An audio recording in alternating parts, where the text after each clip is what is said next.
Okay, I think we may kind of have this, but this isn't where we initially had planned on going live from. So we are, you can see we have this, there's no lower thirds today.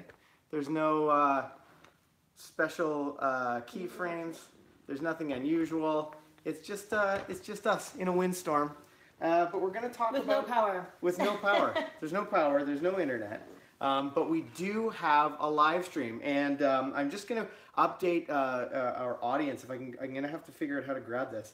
There is a crazy windstorm here today. There's like the power's out, 100-kilometer-an-hour plus winds. For our American friends, that's like 60 miles an hour, something like that. It was crazy. I was walking the dogs earlier, and my van door I thought was going to break off because the wind swung it open so fast. And we have a toy poodle that weighs about 6 pounds, and thank goodness. I was worried it was going to pick her up and take her away the wind. Yeah, thank goodness she didn't get blown away. No, like it's incredible. Yeah, here I don't remember right having wind this strong in a long time, but because we've had to call an audible, I'm just going to send this to our Facebook group.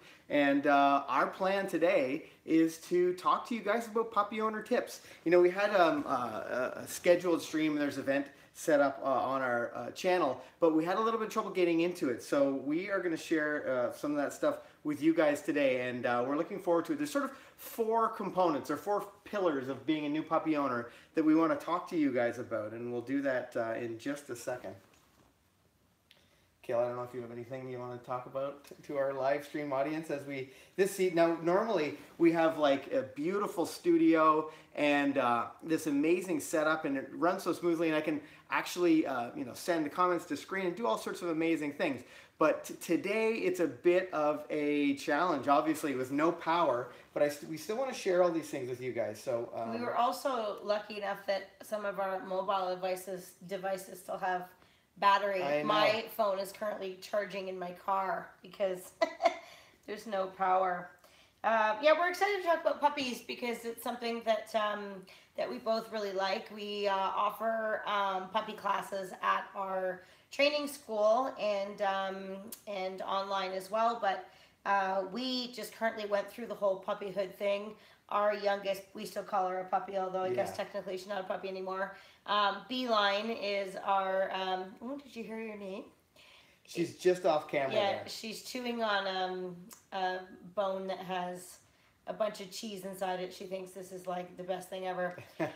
She's 1.5 years now, so she's not really a puppy anymore, but it really doesn't seem like that long ago before we were going through like the whole puppy thing with her, bringing her home, that whole thing, which was sort of funny because it was not really something that we had planned on. We weren't really supposed to get a puppy, and then, well, things happen. Yeah. Well, Kale, it's an interesting story how we ended up with Beeline.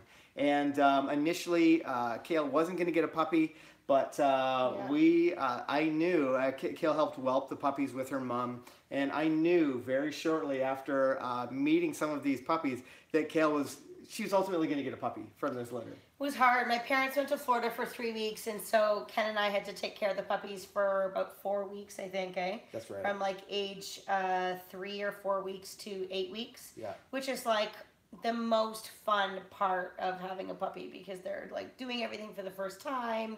Anyways, Beeline decided that she wanted to be mine. She was sort of just wanted to follow me around everywhere. She was the only female in the litter, and oh, she's so cute. Yeah, she's a pretty amazing little puppy. But we're going to talk to you guys today. We're actually professional dog trainers. We're going to talk to you guys today about how you can get, have the most trouble-free experience with your puppy, and a few tips and tricks for you guys who are puppy owners that will just make your life so much easier. Help your puppy build a relationship with you faster, and that's ultimately, we want our dogs to listen. We want to be able to spend time with our dogs, whether they're, in an urban environment with lots of people around, or, off leash. Maybe you live in a rural property. You want your puppy or your dog to listen to you. And the best way to expedite that sort of response, or have that kind of puppy, is to start them off on the right foot, giving them great information from the very beginning. And that's what we're going to talk to you guys a little bit about today. Now, normally, as I mentioned, this is our windstorm live stream. with the chaos and craziness out there of this windstorm. But normally this is the point where I'd say, I'm Ken Steep. I'm Kel McCann. And welcome back to McCann Dogs. And we'd have this amazing bumper that says McCann Dogs, and Hippie Shake, our toy poodle, would bark twice while I play an out-of-tune G chord on the electric guitar, or the acoustic guitar. But we don't have that today. We're going back to grassroots. Like, this is OG live streaming. This is the way everybody used to live stream, and I'm excited that you guys could be here with us as we just hang out. Now, if you have any questions for us, I've got an iPad off to the side here, and I'm trying to set it up so that I can see all of your comments. We can see some of your comments and questions on screen, and as you come up with your puppy questions, as these things come to you, make sure that you ask them in the chat. But it's going to be a little bit different today. It's been a long time since we did like an iPhone live stream, so I'm kind of excited about it. It's going to be fun. Hopefully, maybe the power will come back on halfway through. That'd be pretty. That would be great. Yeah, it'd be great because we don't really know what we're doing for dinner at this point. And we have one studio light that's battery powered, and maybe you can see we have a window off to this side, so hopefully it lights us well enough, or it doesn't go dark before the end of our live stream today.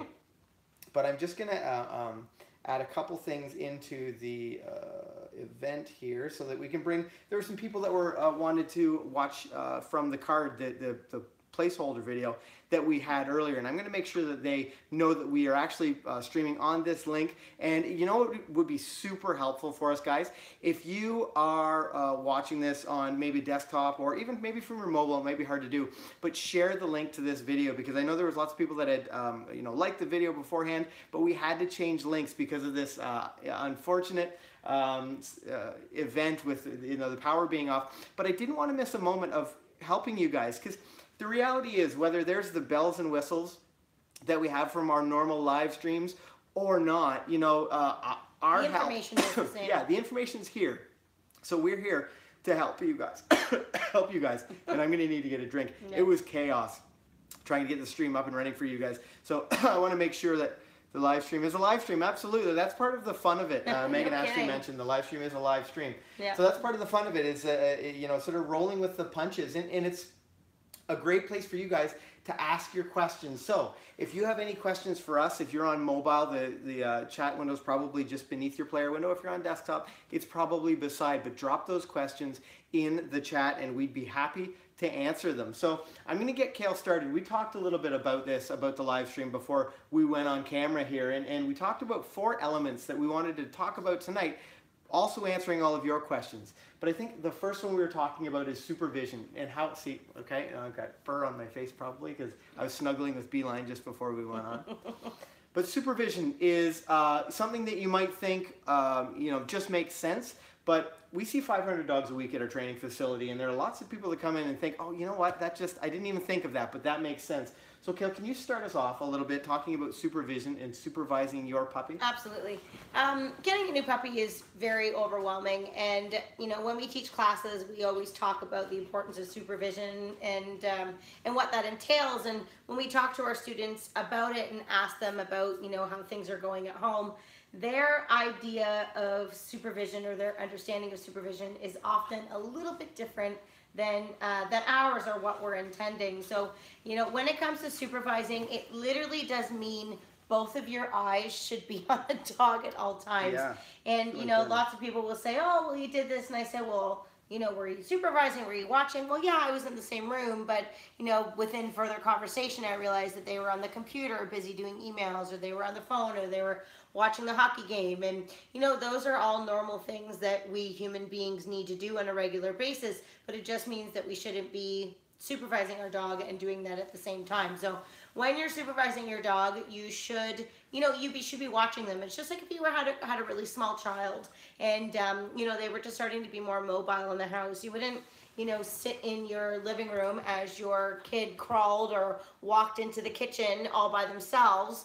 Any responsible, she's apparently coming to any responsible dog owner would get up, and any responsible parent, I meant to say, would follow their child into the other room and, monitor and make sure things were safe, make sure good decisions were being made. And basically we need to be doing that with the dogs. And it's funny, people often feel that dogs are different than kids, and they are for sure, but there's a lot of similar qualities as far as raising them goes, and supervising and following them and being there to influence good decisions and bad decisions are really, really important. I think another thing that people are often surprised about is how quickly dogs learn.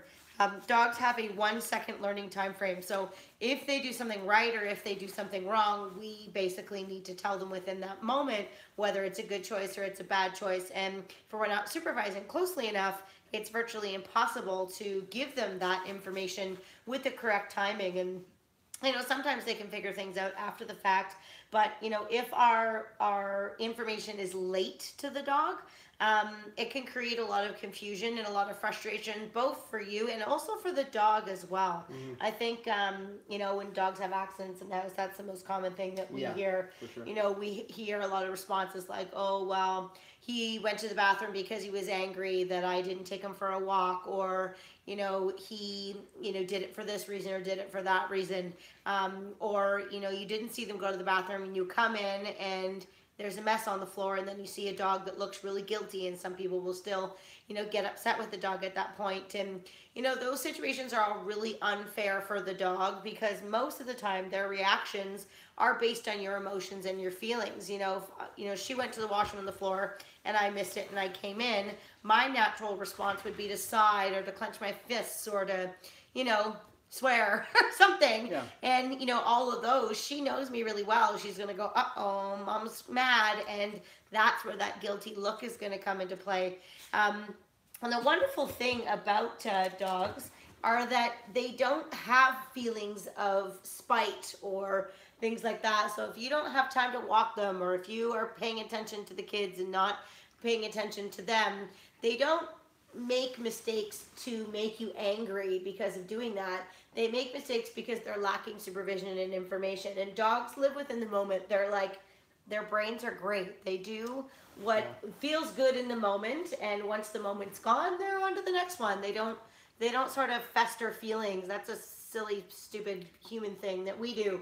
But dogs aren't like that. They literally live in the moment. And that's a great pro tip. That's a great pro tip for you to keep in mind when you're working with your dogs. Is dogs really do live in the moment. So if they do something that's really great, capture that moment. Acknowledge the fact that they've made a great choice. And if you catch them in the act of doing something that you don't like, then let them know that that's not the right behavior. Give them an oops or an ah or something to mark that moment. But you can't, clip the leash on and just curse and mumble and utter obscenities as you walk away from that event. You need to mark that moment that they've made that mistake. And that's especially true, Kale mentioned, for potty training. A lot of people struggle with their potty training. And maybe it's they give their dog a little too much freedom without supervision or whatever. But, so often you hear of people saying, if my dog has an accident somewhere in the house, then I'll bring them back to it and tell them that that's wrong. Really rub their nose in it. That makes me sad. Yeah, it's really not the way dogs learn. And you need to keep that in mind. You need to capture that moment. That's a good way to make a dog stressed about situations and stressed about you, because they don't understand that. Of course, they're going to think that going to that particular thing is awful, but it's mostly they're reacting to your feelings and your emotions. We should certainly probably talk about potty training, because I think that's probably a big thing for people and dog owners. But basically, with any unwanted behavior that your dog does, there's two ways to go about it. There's prevention and there's correction. Those are the two things. Mm-hmm. And your goal is to prevent to the best of your ability. Yeah. And then the odd time that you have to correct, you have to correct. Mm-hmm. But prevention is key. So, coming back to the supervising thing, supervising your dog 24/7 is impossible. It cannot be done. You have lots of things to do. Ken and I have really busy lives, and we have a lot of dogs. And it would be impossible to watch them perfectly all of the time. Mm-hmm. So we have a lot of management tools that we use to help ourselves have the ability to supervise well with quality and not necessarily quantity. And then when we can't supervise them, we have ways that we are preventing problems from happening. So a couple things that we do is, number one most important thing that we utilize is a crate.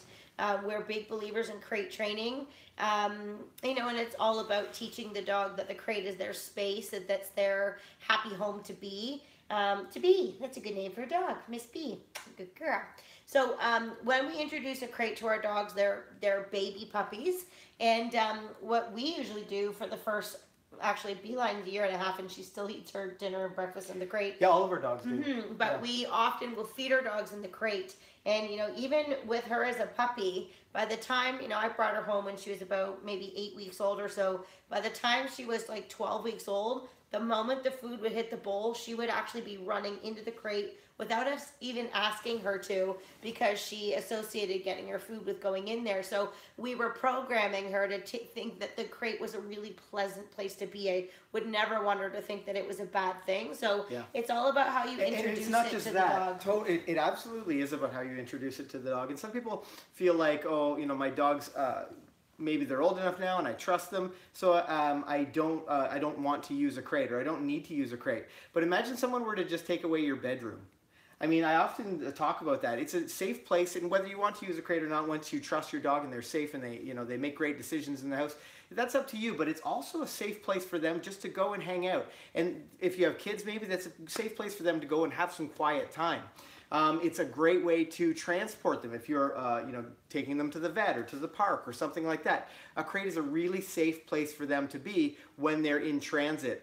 Kale travels all over the world with her dogs, and they go in crates when she flies them. So having them be really comfortable in their crate is a really big advantage. And even if it's not something you're thinking about right now, it's their bedroom. It's somewhere that they can go and hang out and just unwind a little bit. So don't be in a hurry to eliminate your dog's crate from their training regimen, or, you know, as they live around your house, because it's really something that's for them as much as it is for you when we talk about management. Yeah, and as they get older, you can just start to use it when you need it. You know, B is a year and a half old, and, you know, she's out loose in our house quite often, and we trust her pretty well. She's a pretty good dog. She's made very few mistakes, you know, in her little life, which is great, but we wouldn't leave her out of her crate if we were to go out for the night or something like that. No, in fact. And not that I don't think that she would, like, I don't think she would wreck our house, do you? No. I don't think she would. No. But I wouldn't want her to get into something, and, like, I'm more worried about her safety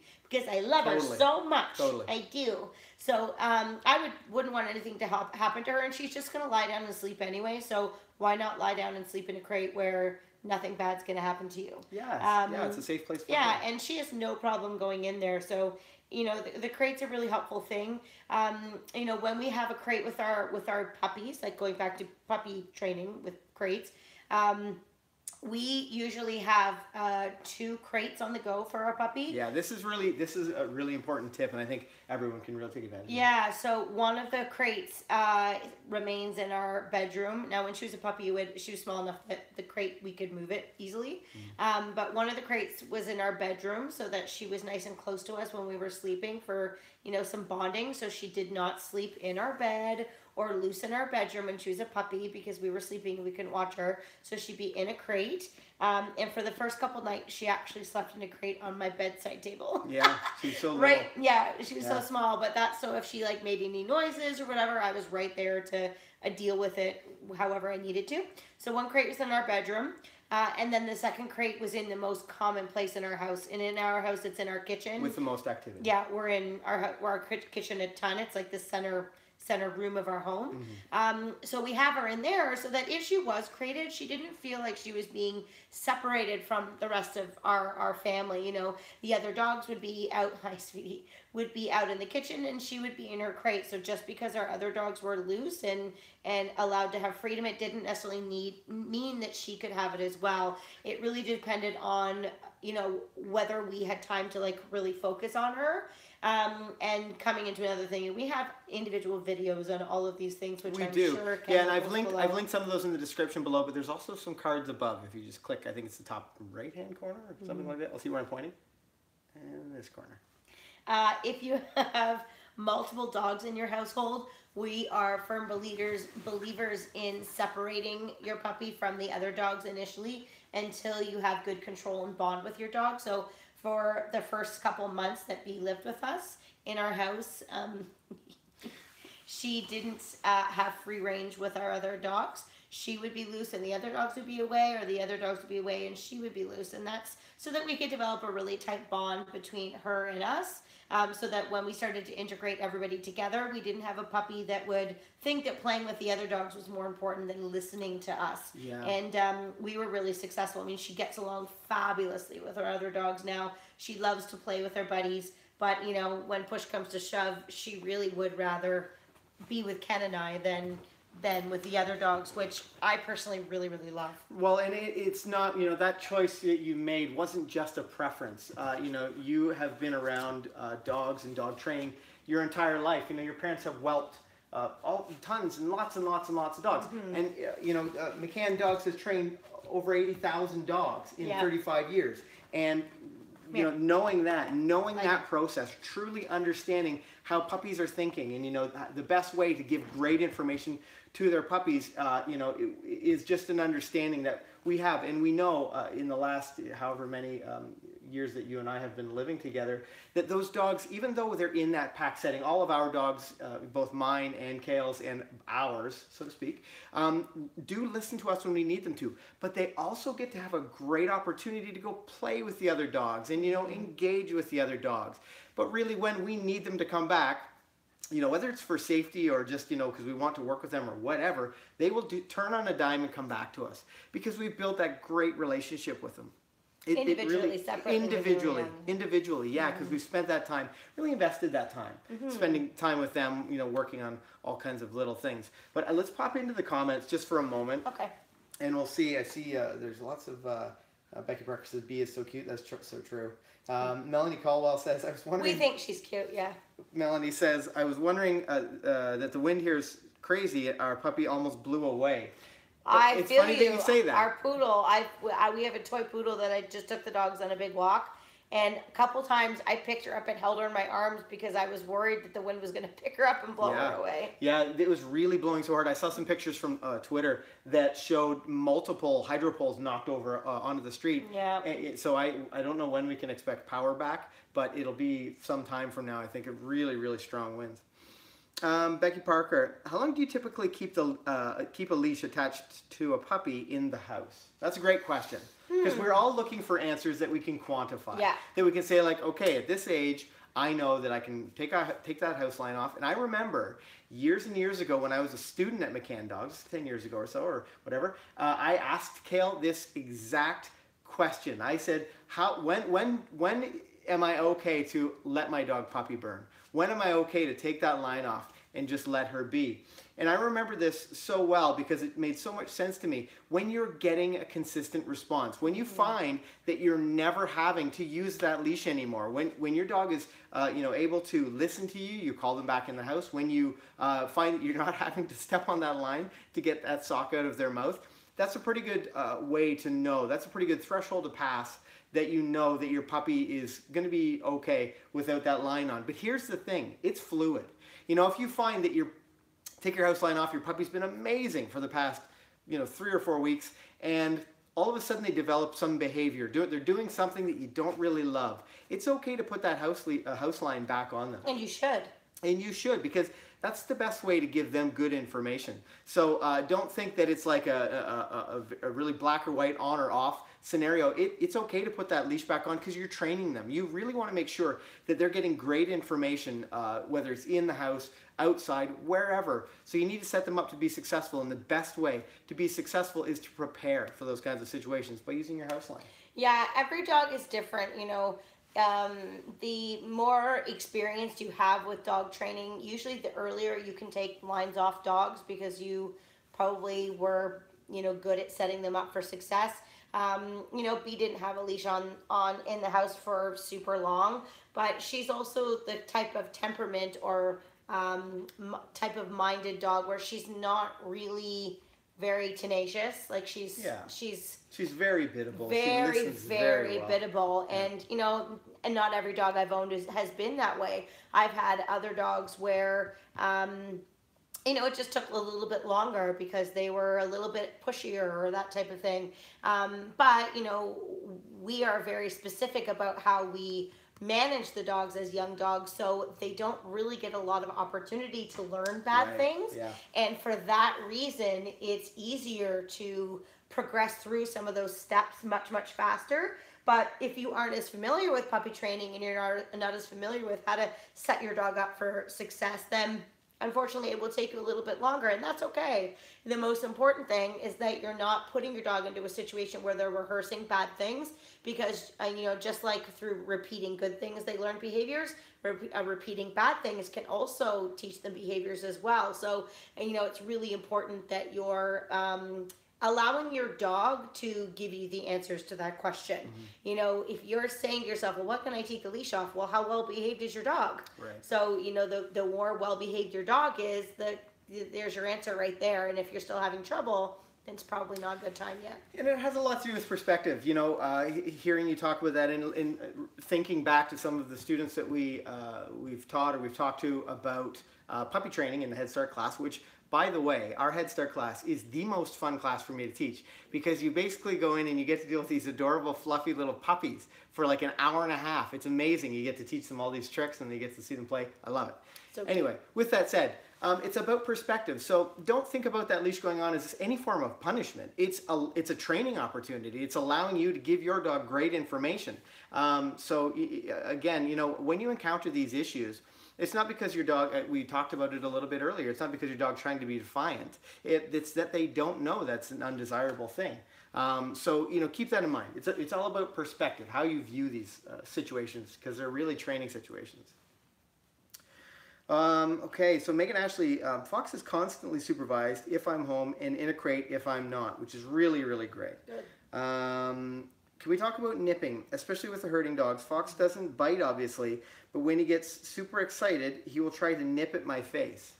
So that's a skill that we talk a little bit about in our grade 1 program. It's settle and sit. We talk about it in our Head Start program too. Okay, so why don't you talk about the Head Start version of that sort of behavior? Well, there is your puppy needs to be disciplined for that first and foremost. Putting their mouth on our skin or our clothing is not acceptable. Whether they're doing it when it's actually hurting you or whether it's not, it's still a disrespectful behavior and not something that we would ever allow the puppy to do. First of all, if the puppy is nipping at your face, consider why your face is so close to the puppy's face. Yeah, that's important. So we tend to, I'm not giving a very good example right now because I've been like smooching my dog for the last hour or the half hour, but she's not nipping and biting me, so it doesn't really matter. But as a baby puppy, I don't really want to practice a lot of opportunity where my face is right down in the puppy's face, because that makes me look like the same status as the dog, makes me look like a littermate, and some dogs that view their owners as a littermate are much more likely to nip and bite them.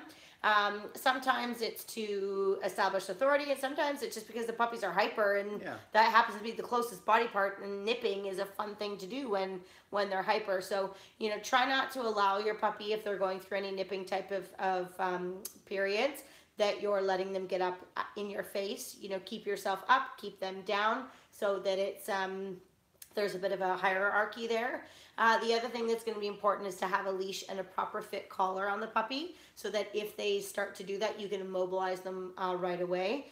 If you have a young puppy, so under 15 weeks old, we would recommend something called a passive restraint as a very mild form of discipline that works for some puppies for sure. And basically what you would do is take your puppy by the collar. My dog's not wearing a collar right now, but take your puppy by the collar, and you would basically snug them up at your side, and you would hold them very tight against your body. So one hand would be bracing the dog against your side, the other hand would be in your dog's collar, and you would simply hold.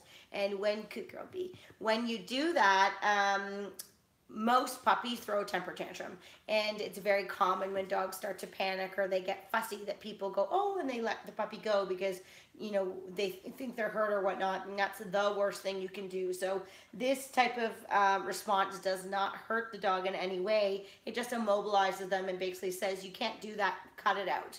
And when your puppy finally submits and they relax in your hands, then of course you could praise and calmly reward from there, and then give your puppy something else to do that would be more appropriate in that moment, whether it's to a bone or maybe put them in their crate for a few minutes, something that sort of stops the situation. That is a really mild version, and for some dogs who are being really pushy, it's not always effective, and there are other ways to do it, but it's not really something that's appropriate to talk over the live stream because it requires demonstration and specific details that we would teach in our classes. So, but that would give you sort of something to work on in the meantime. Yeah, and this is something we did with Hippie Shake a lot, because she didn't love to be held.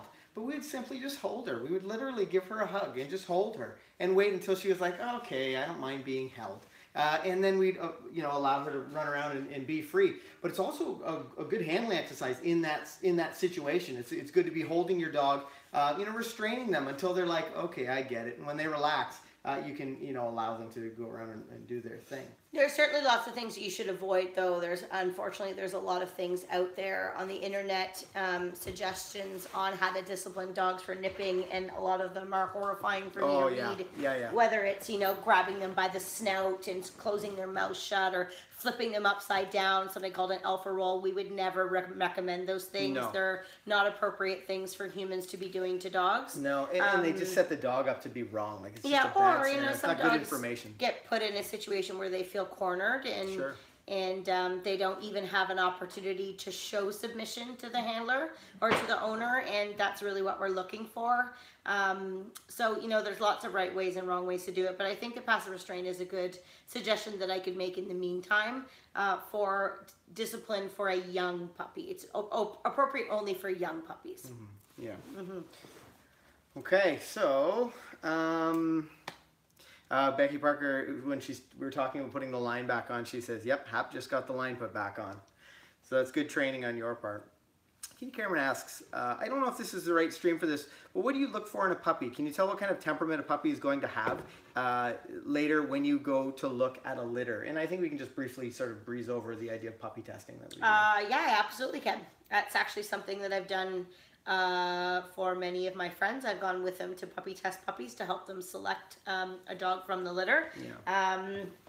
We puppy test all of the puppies that we breed ourselves, and we use that method to help match the puppy to the future dog owners that we have. Most of the time when we have litters, we intend to keep one or two puppies between myself or Ken or my parents, which isn't super often. With Beeline's litter, we did puppy tests. And that's actually one of the funny reasons how we got Bee, because there's one portion of the test that she didn't do well on. And I was aware that there was a bit of a weakness in that area. And I had told Ken before the puppy test that, because I was so undecided as to whether I was going to keep a puppy or not because I didn't like her, but because it wasn't great timing.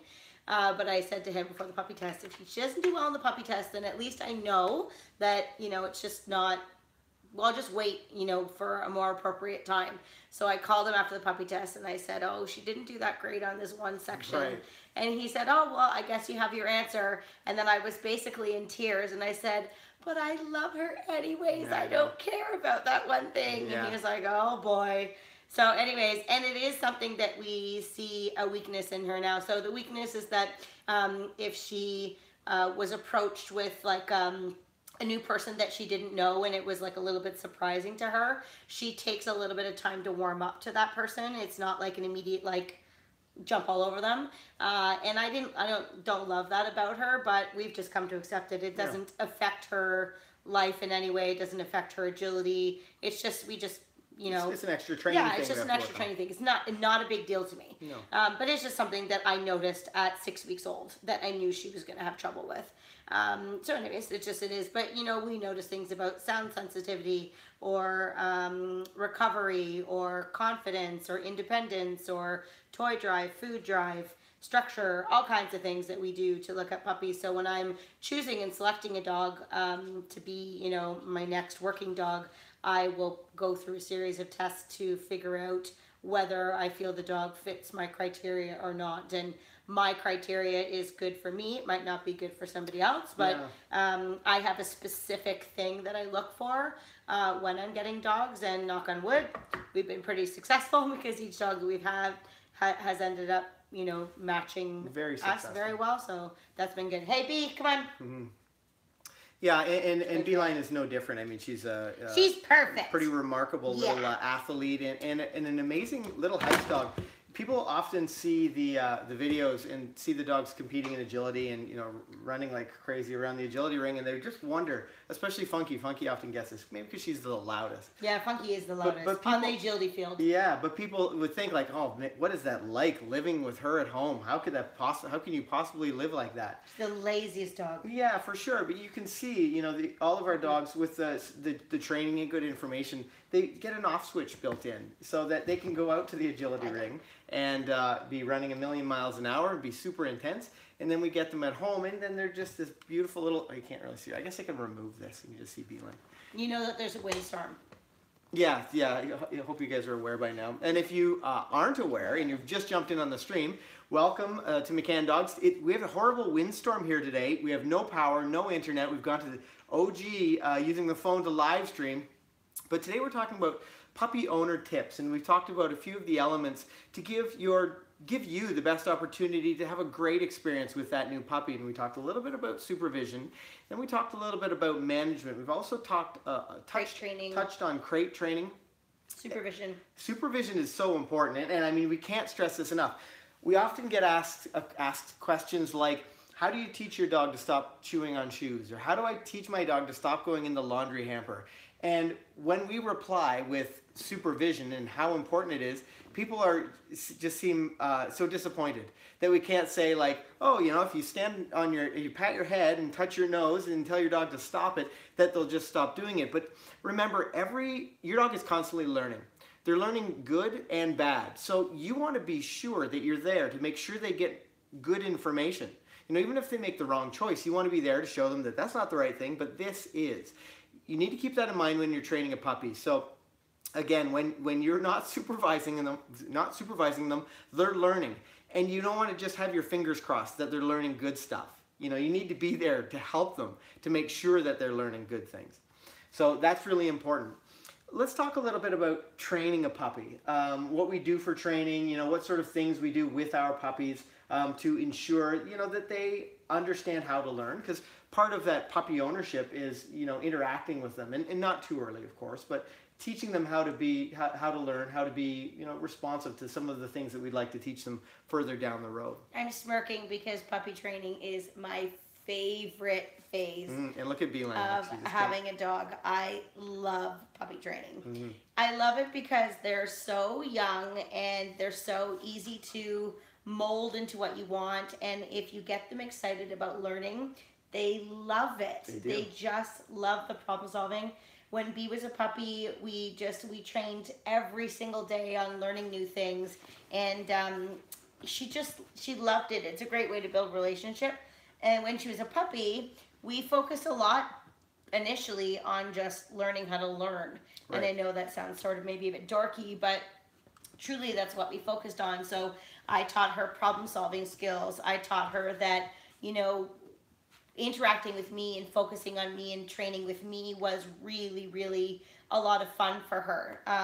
We did a lot of trick training when she was a puppy, not just because, you know, it looks cool and you can like show off to your friends, which is an added bonus for sure, but it more was to get her thinking and learning. So, you know, we learned, you know, sit down, response to name very, very early, but lots of tricks. Yeah, and talk about the benefits of trick training. Like, it's even the most simple tricks, and we have a ton of trick training videos on the channel that you should absolutely take advantage of. But just talk about trick training with a dog and why a puppy and why it's good for puppies specifically. Yeah, well, as I just mentioned, it is definitely about relationship building. It's about problem solving. What's nice about about trick training in general is there's no consequence if things are wrong. So, you know, if they try something and they don't get it correct, you just allow them to keep trying something new, and it creates a bit of a creative brain for the dog, which I really love, especially for, you know, me being interested in agility and things like that, where you know, you do want your dog to be very creative as far as their thinking goes. But it's a fabulous way to tire them out mentally as well. When Bee was a puppy, we had her, you know, in the fall and the winter, and it wasn't always easy just to go outside and play and to tire her out. So often we would be stuck inside because it would be freezing outside. So don't get a winter puppy if you can help it. Unless you fall in love with the dog and then you have to keep them. That's just exactly what happened to us. But yeah, so we did lots of puppy training. We did lots of recalls down our hallway. Where Ken would go to one end and I would go to the other. We would have some of her dinner, and we would just practice calling her up and down the hallway, rewarding her when she caught us. We play hide and go seek games in the house. Yeah, and I just want to talk about those two things really quickly. Like that response to name one where Kayla and I would, and you can it's just off camera, but we'd sit in our hallway with a bunch of really great treats in our hand, and we'd set the puppy up. And I'd be at the far end of the hallway, maybe 12, 15 feet away. And Kayla would get Beeline really excited, and then I'd call her name and Kayla would release her to me. It was a great opportunity to build like a really gratifying experience into a recall where it's all about motivation. We're getting Beeline really excited. She can't wait. She hears her name. She gets to run to me, and she gets rewarded with a really, really great trick. And it's such a simple activity to do with your puppy, and it really builds value on you. So you guys that have those really little itty bitty puppies right now, try that in your hallway with a spouse. Or if you don't have somebody there, you can always put, you know, like put their house line on and just wrap it around maybe the table of your or the leg of your kitchen table. Get them really excited on that food, use some really exciting language, and then call their name and release them to you. It's really, really fun, and it's a great way to burn off some of that puppy energy, and you can do it just about anywhere. It's really helpful. I taught her to retrieve as a baby puppy as well. So we would play retrieve games because I had the line on her. So she learned very quickly to bring the toy right back to me. That was something that we learned very, very early on. Yeah, all kinds of things that you can do with them when they're young. Obviously nothing that's going to be too crazy impactful on their body because they're still growing and learning. So you want to be careful about that. But there's lots of things that you can do to teach them to love to learn and to like to work for you. Yeah, for sure. I want to mention, if you have any questions about puppies, puppy training, how to be, you know, any puppy owner tips is what we're talking about today. And we actually, Megan Ashley says, can we talk about that in the MDC group? And what she's talking about is our My Dog Can group. So we have an online training program teaching family obedience, and you get to train with us. You get access to our private Facebook group, and you get access to conversations that we are going to have with Megan in the Facebook group. So it's a great opportunity. I put a link probably in the description below. You can check that out. And actually, if you're interested in our online program to train with us, the first class is actually free. So you can check that out and you know, try it out and practice some of the skills that we show off in that first lesson. So nothing else is really springing to mind when we talk about puppy owner tips, and it's hard because normally we have our little agenda and we know we have like these prompts and things as we go through our live stream, and we know what the next segment or section of the live stream is going to be. But this one's old school. We went old school with this live stream because we have no power and there was a horrible windstorm outside. We don't even have internet, so we still wanted to sit down with you and have this conversation and allow you guys to ask your questions about being a puppy owner. But on that note, I think we're going to take our puppies. It seems like the wind has died down a little bit, and maybe it's time to take our puppies outside and trust that they're not going to blow away, because 2 hours ago, that was a question. Like, yeah, it was windy enough that we might have one of the dogs get blown away, and that was a concern of ours. But we want to thank you guys for watching, and if this is your first time on the channel, make sure you hit that subscribe button. We publish new videos every single week to help you spend some quality time with your four-legged family members, just like little Beeline here. Now, I've popped a bunch of links in the description. I've put some links to the card. Actually, maybe this is a new stream, so I haven't done that, but there should be some links in the description of videos that you can check out. And if they're not here now and you're watching the replay, hopefully they'll be there by then. But on that note, I want to thank you guys for watching, and I'm going to wish you happy training. Bye for now.